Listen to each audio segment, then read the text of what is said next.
Pinagpatuloy kanina ang pagdinig kaugnay sa petisyon para ipatigil ang proyektong reclamation sa bahagi ng Manila Bay.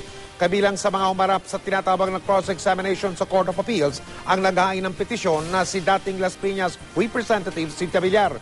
Giit ni Villar, pirmado na mahigit 300,000 residente ang kanilang petisyon. Nangangamba raw kasi sila na baka bain ang kanilang lugar kapag natuloy ang proyekto.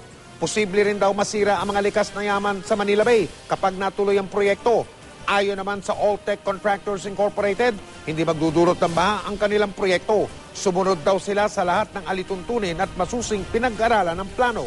Ang Altitech ang nagsasagawa o nangangasiwa sa pagtatayo ng isang tinatawag na commercial residential building sa i-reclaim na lugar.